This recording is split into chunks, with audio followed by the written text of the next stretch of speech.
अब दो मामले हैं, लड़के हैं गलती हो जाती है, मुलायम सिंह यादव ने कहा, और बाबा ने कहा लड़के हैं गलती हो जाती है। कि मुसलमान गाय का गोश्त खाने के लिए बड़ा आतुर है जी, ऐसा है नहीं,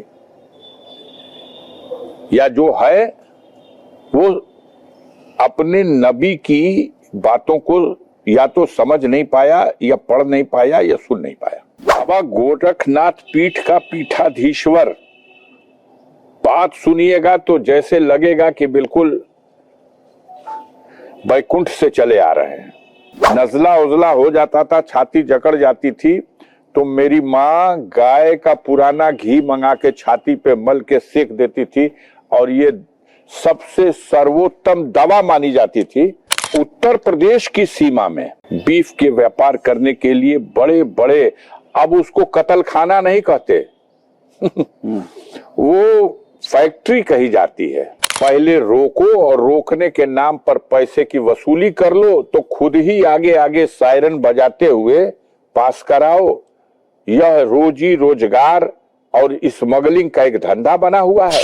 इस्लाम धर्म के पैगंबर हजरत मोहम्मद सल्लल्लाहु अलैहि वसल्लम ने खुद ही कहा था कि गाय का गोश्त, उसका घी जीवित रहेगी तब ना घी भेटाएगा, जब जीवित ही नहीं रहेगी तो घी कैसे मिलेगा। पहला स्थान हासिल कर लिया हमने, ब्राजील को हरा दिया। पहले ब्राजील नंबर 1 पे था, हम विश्व गुरु बनना है हमें। हिमालय से गाजीपुर के सांसद अफजाल अंसारी जी को शंकराचार्य जी का आशीर्वाद प्राप्त हुआ है। उन्होंने साधुवाद दिया है, किस नाते, आइए हम इस पर जानते हैं।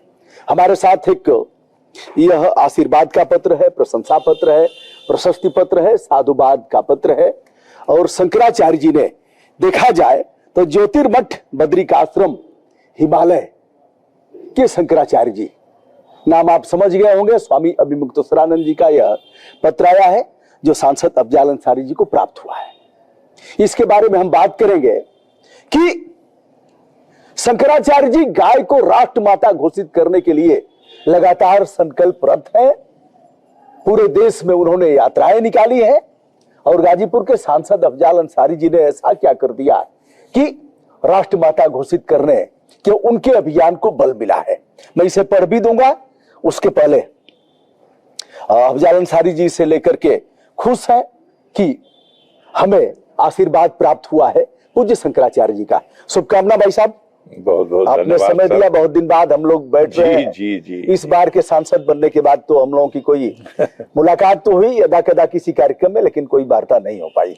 बात बाहर इतना रहते हैं कि आपसे मिल पाना, कभी बिहार, कभी बंगाल, कभी दिल्ली, कभी देश के दूसरे प्रांतों में, तो रहने वाले आप गाजीपुर के जरूर हैं, लेकिन अब जब आपने अपना केंद्रीय कार्यालय लखनऊ को बना लिया है तो जरूर इधर काफी दिनों के बाद मुलाकात हो रही, कम से कम 1.5 साल बाद मुलाकात हो रही। जी हाँ, वैसा भी है जिसे मैं एक बार वाचन कर देता हूं, लोग जानना चाहेंगे।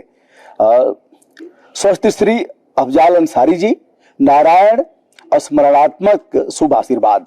हमें जानकर अत्यंत प्रसन्नता और संतोष हुआ कि आपने विभिन्न सार्वजनिक मंचों पर गौ माता की गरिमा और सुरक्षा का विषय प्रखरता से उठाया है। विशेष रूप से गौ माता को राष्ट्र माता का आधिकारिक सम्मान और दर्जा दिलाने के लिए आपके द्वारा दी गई दलीलों को हम सराहना करते हैं। भारतीय संस्कृति में गौ केवल एक पशु नहीं बल्कि साक्षात माता और हमारी श्रद्धा का आधार है।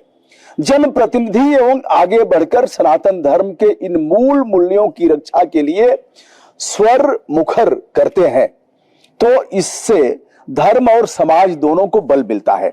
गौ रक्षा और गौ सम्मान के इस पुनीत कार्य में आपके दृढ़ संकल्प हेतु हम आपको ज्योतिर्मठ की ओर से विशेष आशीर्वाद एवं साधुवाद प्रेषित करते हैं। आशा है कि आप भारत की संसद में गौ माता को राष्ट्रमाता घोषित करने की बात अवश्य उठाएंगे और गौ माता के सम्मान की लड़ाई को निर्णायक मोड़ तक पहुंचाने में अपना योगदान देते रहेंगे। गौ माता की कृपा आप पर और आपके क्षेत्र की जनता पर सदैव बनी रहे। परमाराध्य परम धर्माधीश उत्तरा राज्य ज्योतिर्मठ पीठाधीश्वर जगत गुरु शंकराचार्य स्वामी अभिमुक्तेश्वरानंद जी सरस्वती। यह है यह आशीर्वाद और उनका जी स्नेह आपको प्राप्त हुआ है। इस्लाम धर्म के मानने वाले हैं आप। वैसे तो हम लोग सभी इंसान हैं, इस्लाम और इससे पहले जो मैं मानता हूं, मैं किसी पर थोप नहीं रहा हूं, किंतु आपको एक सबसे बड़ी पीठ अगर देखा जाए तो 4 शंकराचार्य जी की पीठ है, जिसमें से एक है यह प्रमुख शंकराचार्य जी है, युवा है। उन्होंने जो सम्मान पत्र भेजा है और आपको साधुवाद दिया है, कैसा लग रहा है? और इस परिप्रेक्ष्य में उन्होंने कुछ अपेक्षाएं भी किया है। देखिए, मैं आपके माध्यम से प्रदेश और देश की जनता से ये कहना चाहता हूं जी कि बहुत से लोग अपने राजनीतिक स्वार्थ के लिए जी समाज का वातावरण दूषित करने के उद्देश्य से कटुता, नफरत और समाज में एक दूसरे के प्रति खाई गहरी हो जाए, भाईचारा समाप्त हो जाए, इस दिशा में लगातार गाय को संरक्षण देने, सुरक्षा देने और गाय को माता का दर्जा देने के उद्देश्य से एक प्लेटफॉर्म, कई प्लेटफॉर्म के माध्यम से प्रयासरत हैं। जी दुर्भाग्य का विषय यह है कि ब्रिटिश काल में हमारे देश में जब अंग्रेजों का शासन था जी तो 2 मांसाहारी प्रवृत्ति के अंग्रेजों को सबसे ज्यादा पसंद था। वो मांसाहारी थे जी। एक मांस उन्हें सबसे ज्यादा पसंद था, वो गऊ का था, और दूसरा मांस उन्हें सूअर का पसंद था। अच्छा।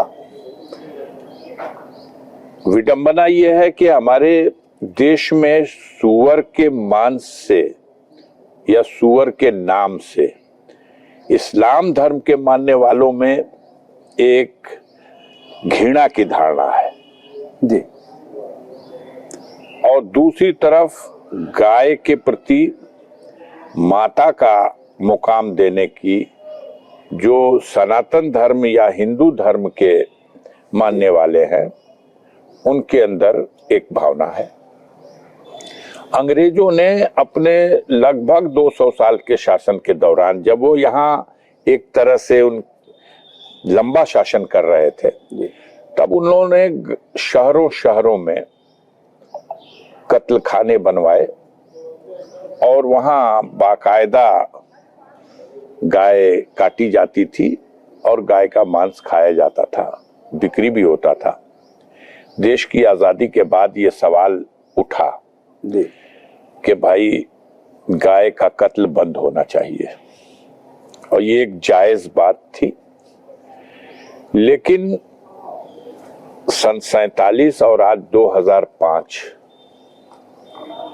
प्रश्न है कि बड़े बड़े मंचों से बड़े बड़े राष्ट्र स्तर के नेताओं ने, संगठनकर्ताओं ने ये तो कहा है कि भारत हिंदू राष्ट्र है जी, या भारत, उसकी व्याख्या करते हुए ये भी कहा कि यह भारत में जो जन्मा है वो सब हिंदू है, ये भी कहा। लेकिन अगर देखा जाए तो हिंदू की मान्यता से गाय को माता का दर्जा है, तो इस देश में गाय क्यों कटे, क्यों उसका मांस बिके, एक सवाल तो है जी। जब तक कांग्रेस की सरकार या दूसरी सरकारें थी, बीजेपी के लोग, स्वयं सेवक संघ के लोग दुनिया भर के आंदोलन करते कराते रहे। अब लगातार नरेंद्र मोदी के नेतृत्व में, इससे पहले भी अटल बिहारी वाजपेयी रहे हैं 3 बार प्रधानमंत्री, और अब नरेंद्र मोदी जी हैं उसी पद पे तीसरी बार, इन्होंने भी शपथ ले ली है। अधिकांश प्रांतों में भी इनकी सरकारें हैं। लेकिन अगर ये एक आस्था का प्रश्न है तो इस प्रश्न पर यह सरकार गंभीर क्यों नहीं है?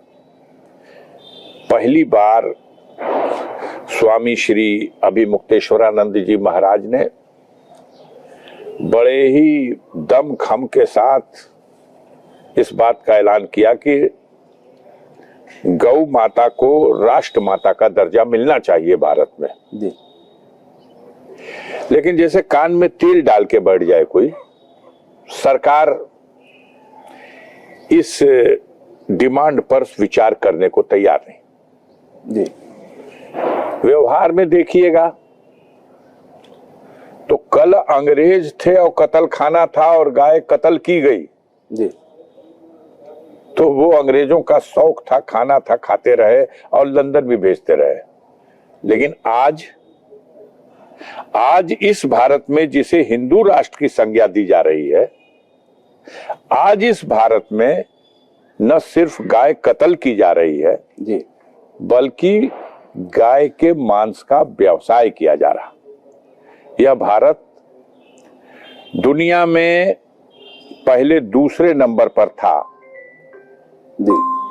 बीफ का एक्सपोर्टर, दूसरे नंबर पर था। अब यह गौरव भी प्राप्त हो गया हमारे माननीय नरेंद्र मोदी जी के प्रयासों से, उनके अथक प्रयास से जी, कि अब हमारा देश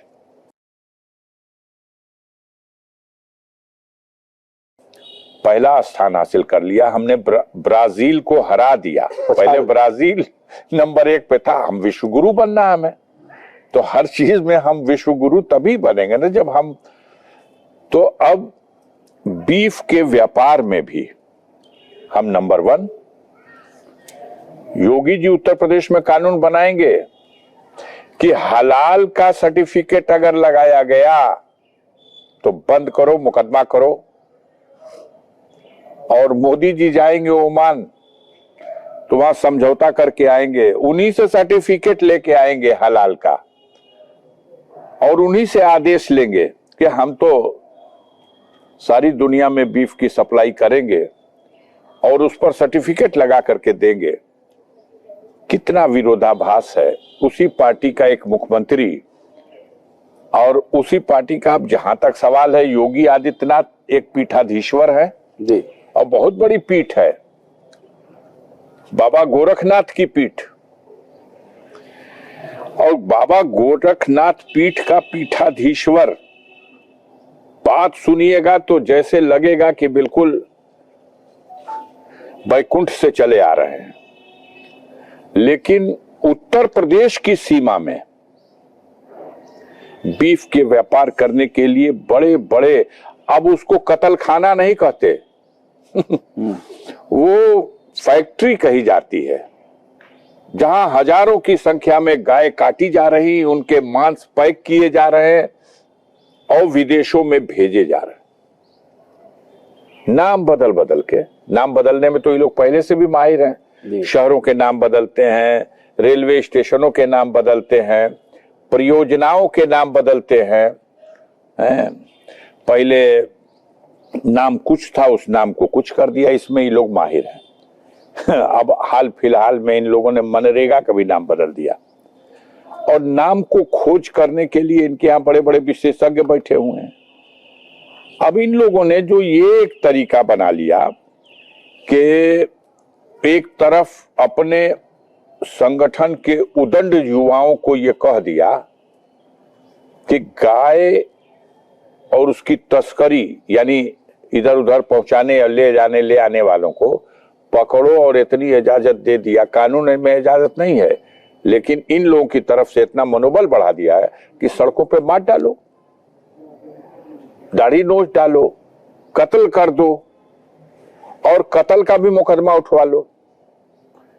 एक व्यक्ति के घर में खुशबू आ रही थी तो बाहर से ऐसे ऐसे विशेषज्ञ हैं कि अंदाजा लगा लिए कि भीतर जो है बीफ का गोश्त पक रहा है और उसका घर वो फूंक दिए, सब मार डाले सब। उसके परिवार के लोग भारतीय सेना में हैं। कितना आघात लगा। और उतने विभत्स हत्याकांड के मामले को उत्तर प्रदेश की बेशरम सरकार वो मुकदमा वापस लेने के लिए कोर्ट में दरखास्त डलवा दी। क्या कि मुख्यमंत्री ने फैसला ले लिया है मुकदमा वापस करेंगे जनहित में। वो तो भला हो उस जज का जो जज की कुर्सी पे बैठा था, उसने उत्तर प्रदेश सरकार की उस एप्लीकेशन को, उस अर्जी को खारिज कर दिया। तो ऐसे वातावरण में उदंडता से, गुंडागर्दी से पहले रोको और रोकने के नाम पर पैसे की वसूली कर लो तो खुद ही आगे आगे सायरन बजाते हुए पास कराओ। यह रोजी रोजगार और स्मगलिंग का एक धंधा बना हुआ है। और ऐसे में स्वामी श्री अभिमुक्तेश्वरानंद जी महाराज ने जब ये कदम उठाया तो मुझे बहुत अच्छा लगा। मैं एक चीज को साफ करना चाहता हूं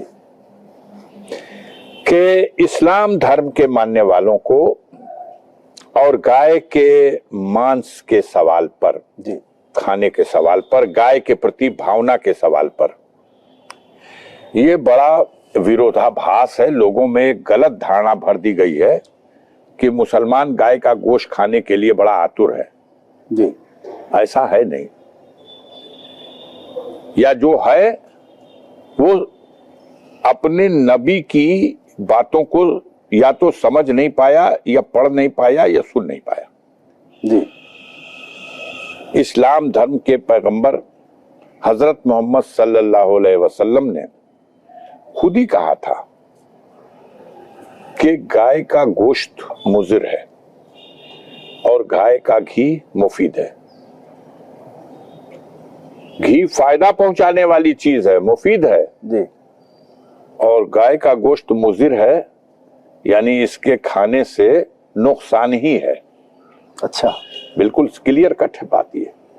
तो कोई इस्लाम का मानने वाला मुसलमान इसलिए कि वो गाय के गोश्त के लिए बहुत आतुर है, ये ना समझी है, ना जानकारी है, गलत प्रोपेगेंडा है। मैं आपके माध्यम से कैमरे के सामने ये बात कहता हूं कि सच्चा मुसलमान तो वही है जो अपने नबी के बताए हुए रास्ते पे चले। मुसलमान का मतलब ही मुसल्लम ईमान। मुसल्लम ईमान का मतलब या कुरान के रास्ते से चलिए या अपने पैगंबर और उनके बताए हुए रास्ते पे चलिए। अब ऐसी स्थिति में ये नफरत का माहौल गाय को लेके, गाय के गोश्त को लेके जो बनाया जा रहा, ये माहौल खत्म होना चाहिए। मुसलमान इस देश में हमेशा जो व्यवस्था में भी रहे, उनके दौर में भी मैंने इतिहास पढ़ा है और देखा है, वो हिंदू धर्म की मान्यताओं को आहत करके, कहीं से उनकी मानसिकता ये नहीं रही है कि इनके धार्मिक भावनाओं को आहत किया जाए। गाय के प्रति कहीं नहीं कहा गया है कि गाय को काटिए और गाय को खाइए। खाने की हर वस्तु में एक वो भी है, लेकिन उसके लिए भी जब नबी कहते हैं कि उसका घी जीवित रहेगी तब ना घी भेटाएगा। जब जीवित ही नहीं रहेगी तो घी कैसे मिलेगा? गाय का घी मुफीद है। और आज भी हम अपने ऊपर भी हमें याद है, कभी नजला उजला हो जाता था, छाती जकड़ जाती थी, तो मेरी माँ गाय का पुराना घी मंगा के छाती पे मल के सेक देती थी, और ये सबसे सर्वोत्तम दवा मानी जाती थी कि नजला और जकड़न खत्म हो जाएगी। गाय का घी मुफीद है। तो जो स्वामी श्री अभिमुक्तेश्वरानंद जी का ये अभियान है, मैं इस अभियान का समर्थक हूं, प्रशंसा करता हूं उनके इस अभियान की। सार्वजनिक मंचों पे बोला हूं, समय आएगा हाउस में भी बोलूंगा, और आपके माध्यम से भी निवेदन करता हूं कि बाकी लोगों को भी इस विषय पर आना चाहिए, बेनकाब करना चाहिए कि सबरवाल स्वयं अपने को कहता है कि वो हिंदू है, सनातनी है, और अल कबीर नाम की संस्था बना करके वो गाय के व्यापार का दुनिया का सबसे बड़ा एक्सपोर्टर है। वो भारत का है, वो गुजरात का है, वो महाराष्ट्र का है, वो उत्तर प्रदेश का है। चेहरा बदल लेते हैं। हमारे यहाँ एक पूर्व विधायक आजकल बहुत चर्चा में है जी। वो श्रीमान जी खुद ही डायरेक्टर है उस बीफ कंपनी के, और वो अपने को सबसे बड़ा माने दूसरे को गाली बकना और अपने धर्म के प्रति कट्टर होना, इसका प्रमाण बना दिया गया है इस दौर में। तो ये विचित्र दौर है। इस तरह के व्यक्तियों का नेतृत्व करने वालों को अपने बारे में विचार करना चाहिए। दोस्तों, दो तीन चीजें साफ हुई। एक तो सांसद जी ने यह कहा कि हम इस्लाम को मानने वाले हैं, उसी में हम पैदा हुए हैं, और हमारे नबी रसूल साहब ने गाय के बारे में क्या कहा है, उसका मांस सेहत के लिए खराब है, फायदेमंद नहीं है, और उसका दूध तथा घी जो भी है, गाय के दूध, घी, मक्खन, पनीर जो भी है वह फायदेमंद है।